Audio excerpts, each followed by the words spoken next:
And welcome back to the Open Mic Broadcast Network. I am the radio guy, Dr. Mike Prince. I've been teasing with you guys for the past couple of weeks that we had a special treat. And man, am I ever so excited to introduce to some, present to others, a man who is no stranger to PV Nation.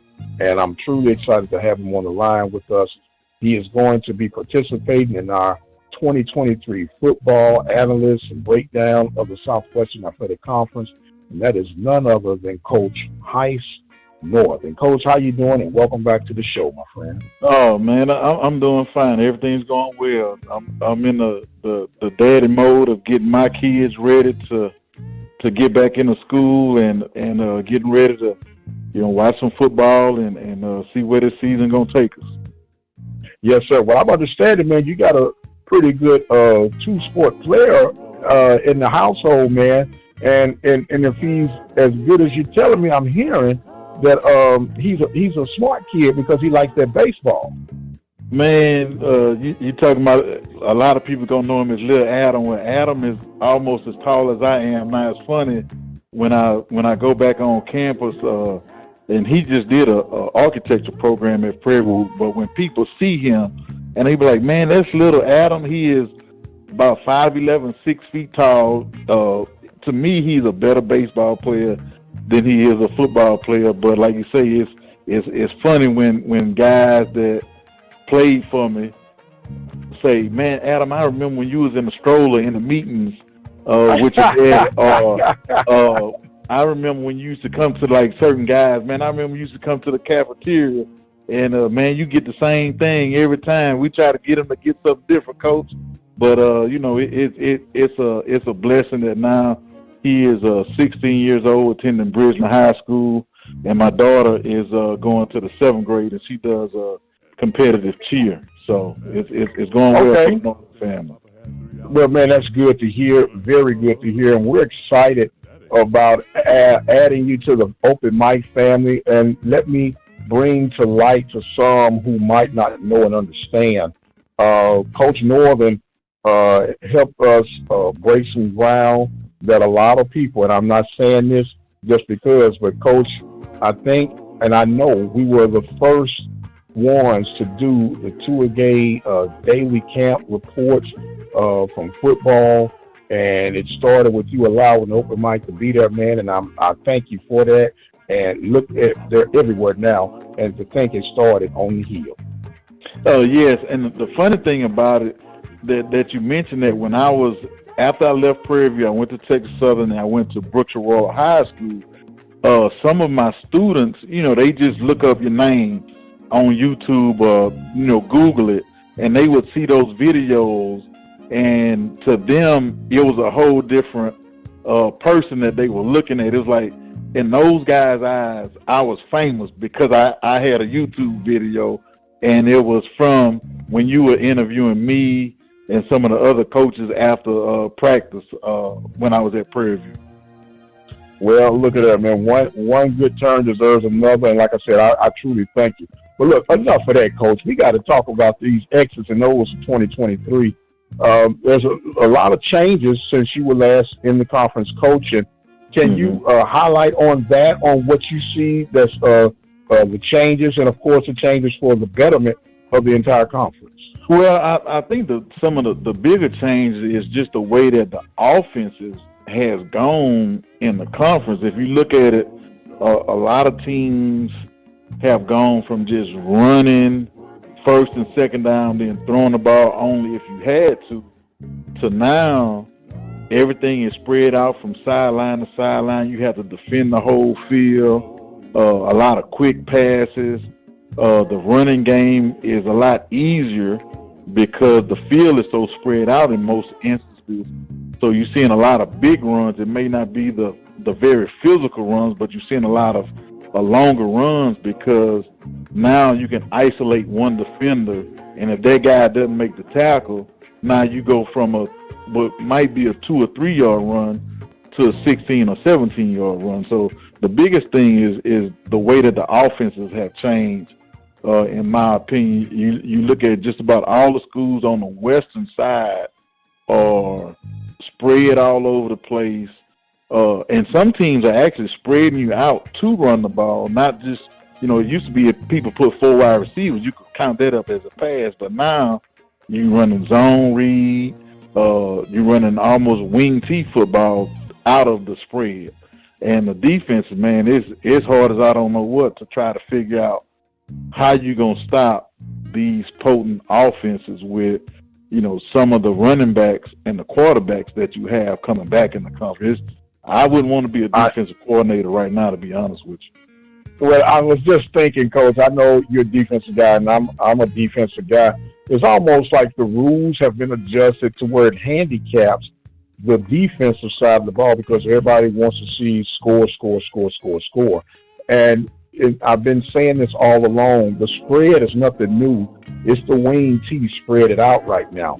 But in that same breath, it would cause fits if a team were to go back to the original concept of what the wing T was, with the way the defense have been acclimated to address the spread look, because to me now the defense has become more of a finesse style approach. Well, I wouldn't like to say finesse style. It's a more athletic style. So you don't see the traditional 4 defensive linemen with the big tackles, the 3 linebackers, the Sam, Mike, and Will. Now those Sam, Mike, and Will are probably guys that played strong safety in high school or free safety, and now they're coming down into the box. The other thing is, man, if you watch some of these real good offenses, they're throwing the ball with offensive linemen 6 and 7 yards downfield off the run-pass option, and it's like the referees cannot figure out that, hey, man, this kid, the linemen have to duck out of the way of the football if it's a slant route, and they don't call it. So it's hard for, if you're a Mike linebacker, they really pick on the outside linebackers. If you get a run read, which now makes you come closer to the line of scrimmage, but you have a slant route coming behind you, or you getting a run read and you have a speed out in front of you, you don't know what to do. You don't know, okay, I have to play run, but if I play the run too hard, now that speed out is going to be wide open. So it sort of limits what you can do defensively and still be effective. Yeah, like you said, wouldn't want to be a DC today, but somebody's got to do it, right, Coach? Yes. if you can figure it out, I can tell you what, you can make a good bit of money these days. But it's only 2 things you can do, in my opinion. You can play trap coverage, where you have the cornerback reading inside out, or you can play man. The only problem is if you play man and one guy misses, then it's going to be get the fight song ready for the offensive team. Right. Open up the gates as there come the TV relays all over again. Right? Yes. So and when you talk about these adjustments that have to be made, now the only other counter that I can see about that, because the offenses are designed for quick strikes, it appears. But if you reverse that thing on your offensive attack, where you're grinding, you're eating up clock and scoring, then that puts more pressure on that team that's designed to spread out. So now what happens is they have to be almost perfect when they do get the ball. Okay, and sometimes when we're still dealing with young minds, 18 to 23-year-olds, 24 in some cases, they're going to try to do a little bit more, start pressing than what they normally would do. You could create a situation like that, but it seems like, well, it's not a seem like. With the way things are in coaching today, most coaching staffs don't have that luxury. You look at the scenarios that lie before you. You can counter this thing with your offense being part of your defensive game as well, and you're adding this pressure on the other team. But with the coaching staffs being the way they are today, they don't have time to develop these systems, and especially with the portal and NIL, it's almost an uphill battle to start coaching today. Well, one of the things is almost like coaching junior college football at the Division I level for the most part, because you may only get a kid for a year or two. You know, the good thing about it is at one time you could keep your guys there. You didn't really have to worry about them getting poached if they had a good year because they couldn't transfer up. But you always had to worry about a guy having a good year, maybe going to go to a Division II school. Now, if a guy has a great freshman or sophomore year, you have to re-recruit that guy to not leave your program. So that's a whole other ball game that, when I was in the conference, you didn't have to deal with some of your better players leaving your program, 9 times out of 10. Now it's, you get your real good defensive end or a shutdown corner, and somebody else needs a shutdown corner. Then the next thing you know, his high school coach may say, hey, I talked to a coach at, just say, the University of Houston. They're looking for a corner, and I brought your name up. You had 6 interceptions at Prairie View or Texas Southern. And I think actually Texas Southern did lose a guy to the University of Houston that was an all-conference player. So, like I say, that's a whole different ball game. And it's you can say it's good for the conference, but at the same time, in my opinion, being a SWAC guy, from day one, I don't see how that benefits us. Besides the fact that we always knew that some guys in our conference could play anywhere in the country, but now you are losing some of your better players to, what I may deem maybe not a step up, in my opinion. It's just a bit more people in the stands, more scholarships, but it's the same football at the end of the day. Well, you look at the current situation that's going on at Northwestern. It seems like Pandora's box is fully opened up. It started with football, trickled to baseball, now volleyball and soccer are reporting. And this list is going to continue to grow, Coach. And let's be honest, Northwestern, the only thing that's really good about Northwestern, they have an awesome journalism program, no doubt about it. And they're in the Big Ten. But I don't see, or I'm not threatened. I honestly feel like if we line up just right, you can compete with a Northwestern from an FCS conference because they have depth. They have more people to rotate as far as when you get to the later parts of the game.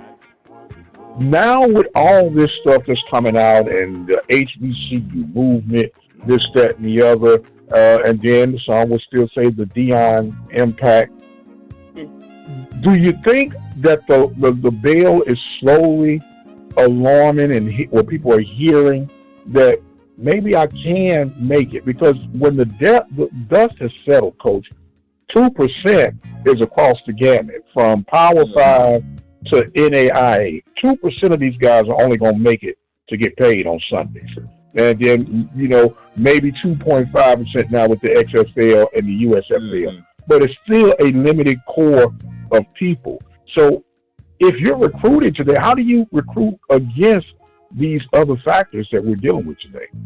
Well, the crazy thing is some of the kids that you're going to recruit, either them or their parents, going to think the 45-pound weight at Lamar or Sam Houston weighs more than the 45-pound plate at Prairie View or Grambling.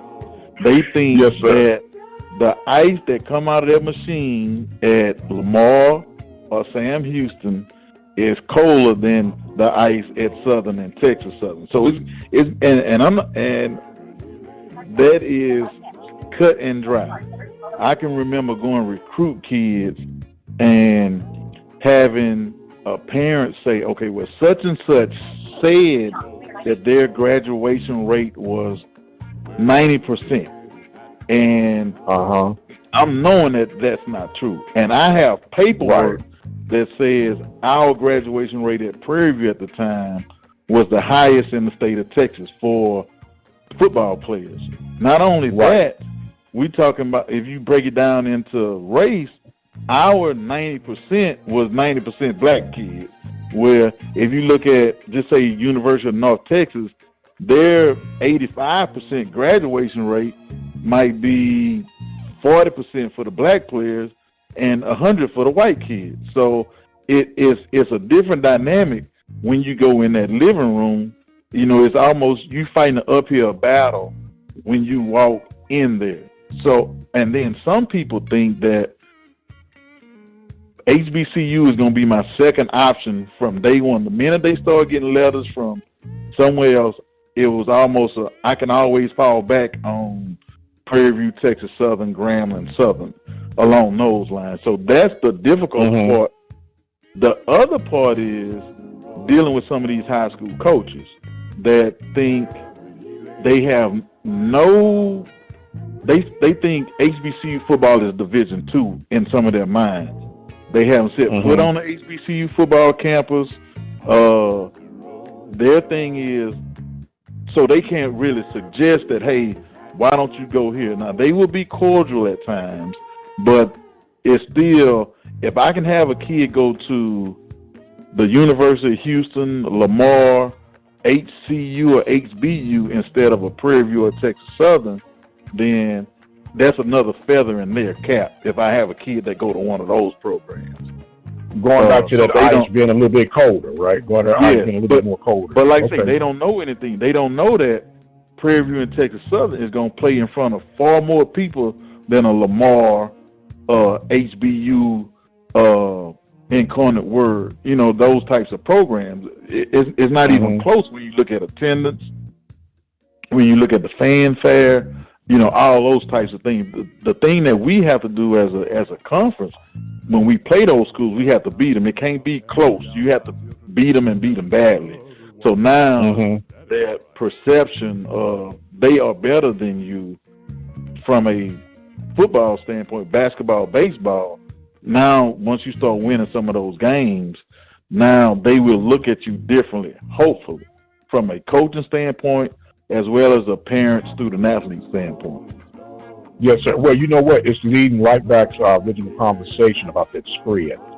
And you've been in the trenches way longer and deeper than I have, I feel like part of the Achilles heel for non-conference success, in particular to the very conference you made reference to, the Southland Conference, and any other conference you can think of, and that's why the word finesse came up to me.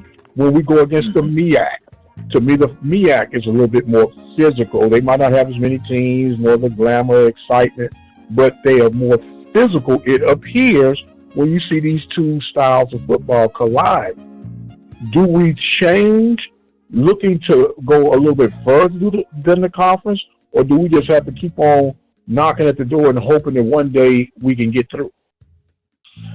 It's one of those questions that a lot of people go back and forth about. I mean, for the most part, it comes down to the offensive and defensive linemen.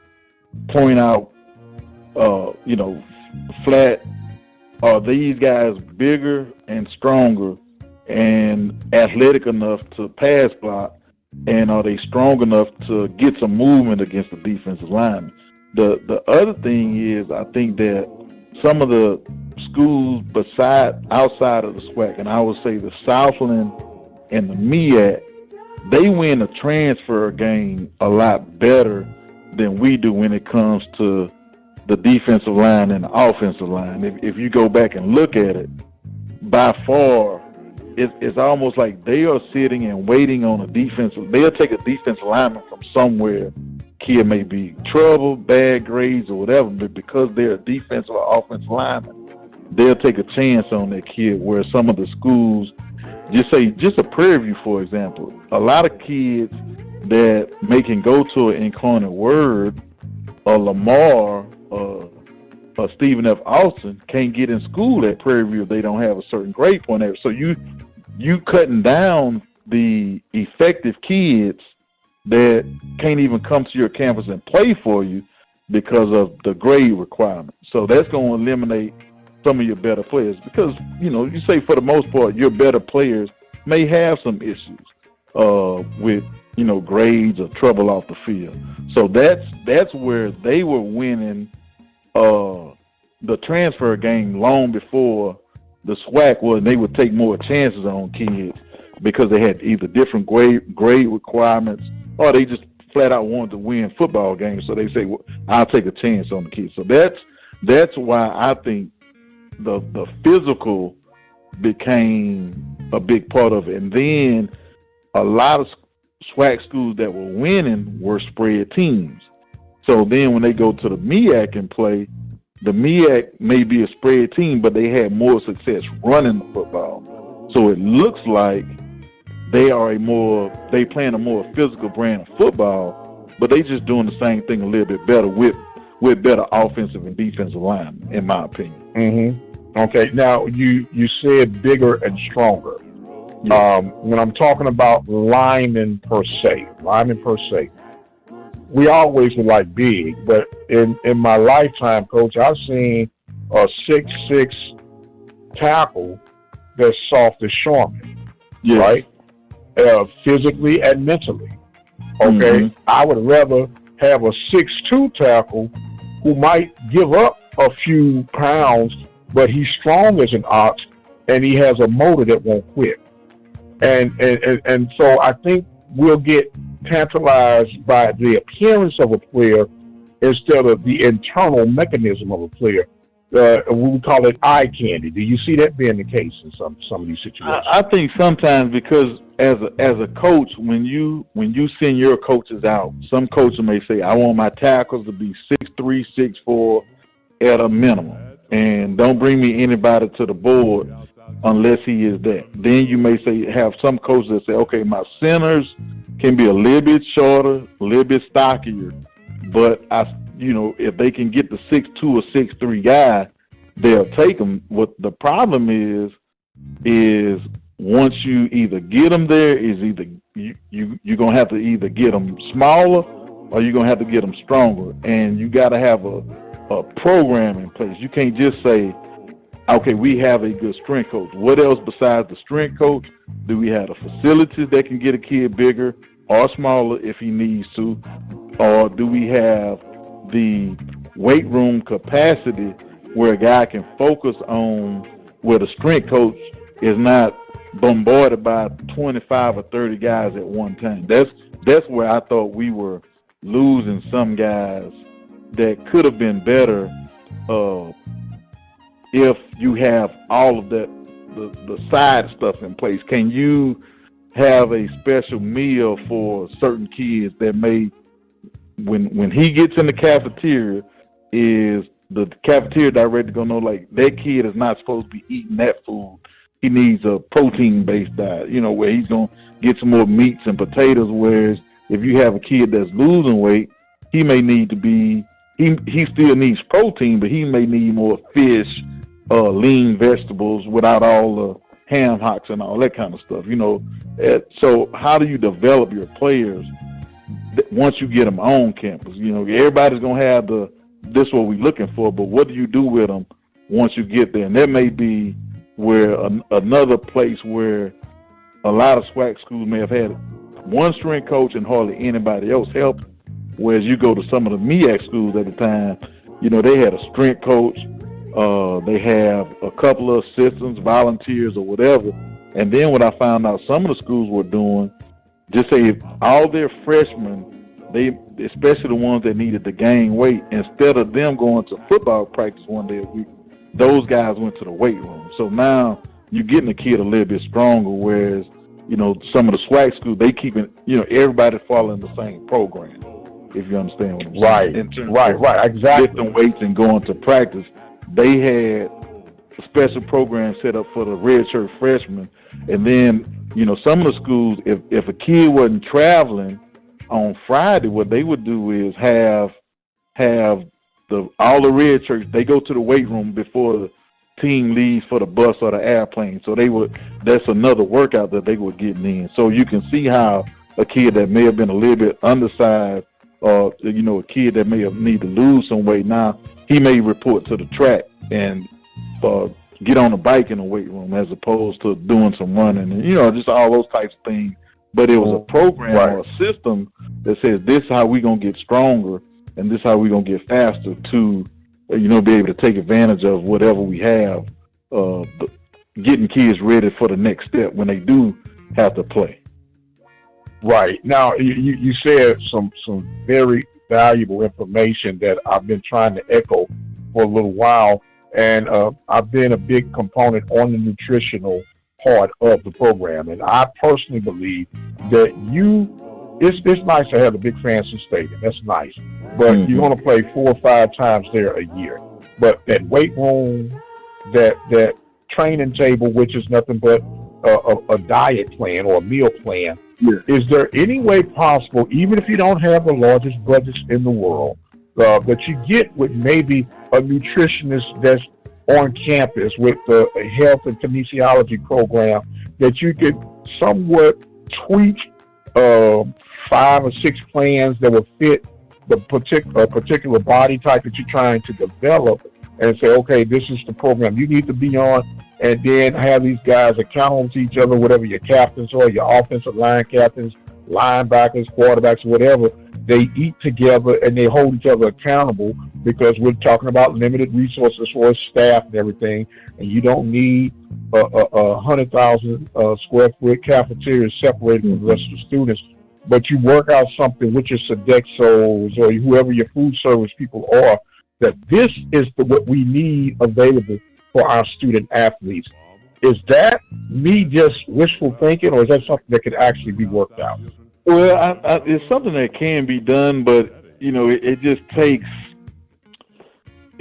teamwork, and a lot of times people don't understand their role when it comes to the overall program of how the head coach, the strength and conditioning coach, the cafeteria, the Sodexos or Aramarks, how all those programs work together.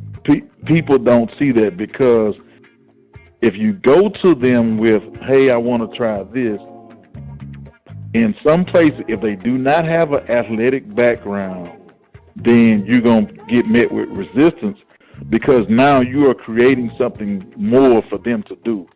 Oh, he think he's special, they think they special type of thing. And God forbid a football player eat and leave his tray in the cafeteria. Now you're creating a whole nother dynamic. So everybody has to be on the same page when it comes to the overall development of the student athlete, when it comes to getting better from a physical standpoint. But no, that's not something that's out of alignment with some of your better programs, because I have been places where the football team, you may eat separate, but the ladies in the cafeteria or the guys in the cafeteria may say, hey, he needs this, or aren't you supposed to have this as opposed to that? Like I say, all that goes hand in hand together, but everybody has to be on the same page. I said, winning is way bigger than a head football coach. If we could, one day we just gonna have to take some time, and I can take you through some stories about the time the whole football team showed up to the cafeteria and it wasn't any food, and how that worked out, or a time where somebody gets mad at somebody and they take something that had nothing to do with the student athletes. It's 2 adults that don't see eye to eye. Now it's coming to a head dealing with the student athlete. It's bigger than the football team, bigger than the head football coach. It's the university, the housing department, the police department. Everybody has to be on the same page towards how do we make this program, not this team, because you have to include their basketball team, you have to include baseball, you have to include your women's sports, your women's basketball, your softball. And when you see schools that put all that together, you're going to see a better product if everybody's working together, not just, they is we. You know what I'm saying? Right. Well, that to me is the ultimate definition of culture change. Now, yes, we can have some change, as you say, on individual teams, but for the athletic program to be successful, And it's going to start from the president's office to the AD to every coach that's attached to that tree line of building successful programs. And I know money is a game changer, but sometimes a lot of these things that we're talking about right now, Coach, doesn't cost as much money as you think it would. If anything, it takes an open, honest line of communication, integrity, and trust of the people that are within that circle that's going to make an impact, not only on those student athletes, but on the students that are there, the alumni that are associated, and the community where these institutions are located. Because everyone will benefit from a successful program. We look up there at North Dakota. North Dakota has got this thing. It's the only show in town. They don't have a lot of competition, but everybody is bought into the program.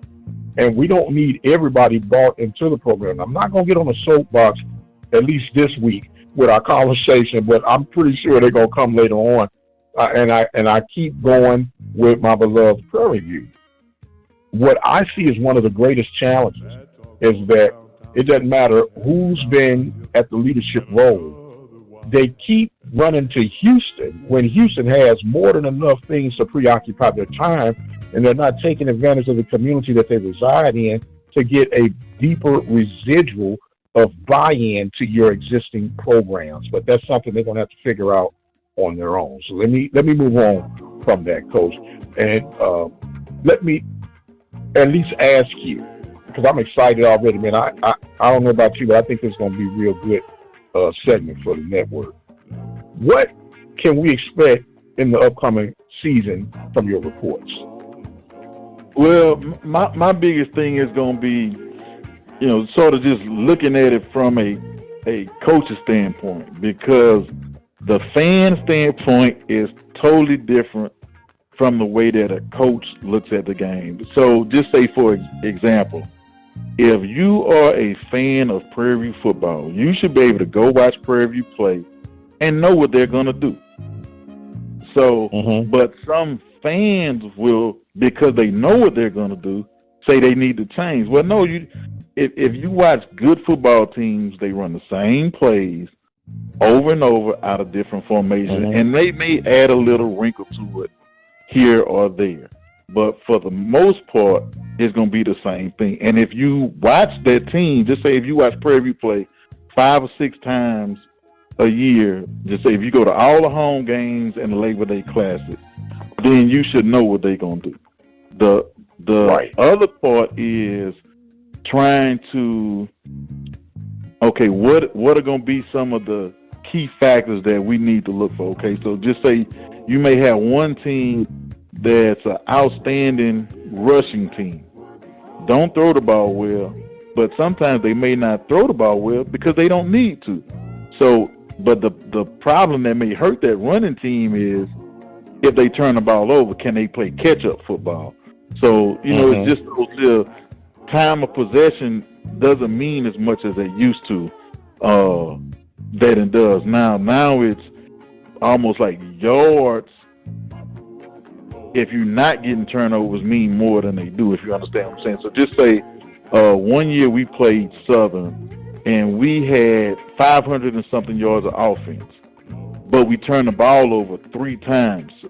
Southern got the ball at their, we turned it over on our 40 one time, on our 20, and maybe on our 30 the last time. So now Southern doesn't have that many yards of offense, and people wonder, well, how did we lose the game? Well, we turned the ball over, and they scored off of 2 of those turnovers in our territory. So you looking at it like, man, we dominated the game. No, we technically we didn't. We got a lot of yards, but those yards don't mean anything if you're turning the ball over. So it's those, how can we look at 2 teams that are playing and see who maybe should win the matchup, or what are some things we need to look for when we come to the Labor Day Classic, or when Prairie View plays Grambling, Prairie View versus Southern, how are those things going to work out based off of what are we seeing, like say beyond the stats? What are some other things we might need to look at? Okay. Look, Coach, you made me think of a question I asked you. You've been removed from coaching in the SWAC for a while, so I think this is a fair question to ask you now.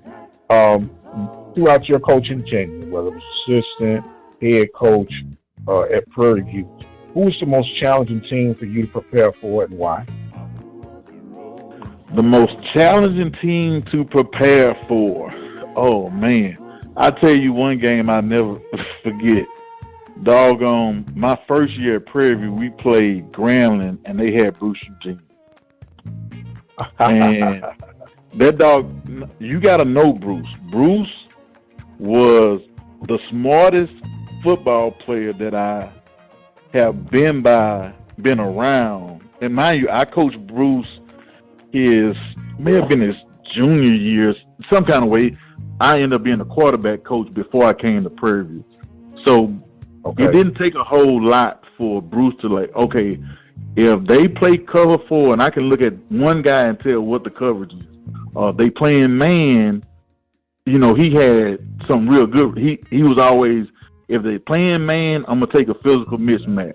If they playing zone, if it's cover 3, I know where I can throw the ball. If it's cover 4, I know where I can throw the ball. If it's cover 2, I know where, and he could diagnose that. And I just remember us, we changed some things because Bruce knew some of my calls on our defense, but I couldn't change a lot of stuff. Don't take this personally, but we had some players that you could not change certain things with. So we could change either the signals or we could change the calls. So we decided to change the calls. And when Bruce saw one guy doing the signal, he knew where he was going, with the ball, because we couldn't change because one guy couldn't handle the change. But I'll never forget going up against Bruce Eugene, and they had a massive offensive line. They had 2 transfers at running back. 2 or 3 of those receivers end up signing free agent contracts. But that just that Bruce Eugene offense at Grambling, and the other team, and I was thinking about this not too long ago. I don't know if you remember when Alabama State had Darnell Kennedy. Do you remember that guy? Oh yeah, yes sir. Yes sir. Yes, sir. He was not the biggest guy, but you talk about a football playing Jesse. He didn't have the strongest arm, but he knew how to get the ball. He knew where to throw it. He knew where to place it. He knew where to place it. Yes sir. You dealing with a guy like I just never forget Darnell Kennedy and Bruce Eugene being having to go up against those guys, because they could diagnose, and they had good players around them too. It wasn't just them, but they had good running backs with an offensive lineman that looked like what an offensive line is supposed to look. And the running backs were not slouches either. But those 2 guys in my mind were the toughest for me to have to deal with as a opposing coach, like just getting ready for them. Right. Well, Coach, I'm going to tell you what was probably my IMPV, hear me roar, greatest moment under your leadership. And it's probably going to surprise you. And it was a non-conference game. Mm-hmm. But do you remember that shootout against Stephen F. Austin? Yes, I do. And one of the funny things about it, the head coach from Stephen F. Austin runs into me. I don't even know where I was a couple years later, and he walks up to me, and he says, he basically says, "Do you know who I am?" And I said, "I think I do." And he said, "Well, I'm such and such, and I just want to say thank you for getting me fired." So, yeah, Coach, literally, boy, go ahead, Coach. Finish. The thing about that game, we didn't start off that well, and I'm like, here we go with this HBCU versus PWI bullcorn. We got guys in place, and they just not doing the small things. Right, and I would always say ants and mosquitoes gonna kill you more than lions, tigers, and elephants combined. And we out there. Okay, we lost you for a minute. We lost you for a second. Go right back in. I would tell guys, just keep flicking that jab out there, and sooner or later we're going to get a knockout. And we just hung around, and lo and behold, we won. And I can remember after the game somebody coming up to me, and I just remember saying that was for all of the people that don't think we can coach. Because, and it's not always about coaches, it's about, players just doing what they supposed to do, just doing what you ask them to do at times. But I just never forget from that standpoint, that was big. And mine, I think they had just beat the number 3 or 4 team in the country. Yes, sir. Yes, sir. They came. They were hot. They were hot. And oh man, they had a real good offense too. But like I say, our guys came to play, and it just worked out in our favor that game. Yes, sir. And that Monday, the entire staff was let go from that Stephen F. Austin team, and I was like, "Good God Almighty!" But man, look, we gonna have some fun. Do you think we're gonna have some fun doing this season, Coach? Man, I think so. Because I don't know if you can hear me laughing every now and then. Because when we talk about one thing, I may be thinking about something else, but also I'm thinking about how something that's totally different, another story. And I'm an old guy. In the way I was raised, my dad was a football coach. He coached Little League football. And I can remember, I was thinking about this, the old SWAC caravan. They would go to Baton Rouge, Jackson, Montgomery, Houston, Shreveport.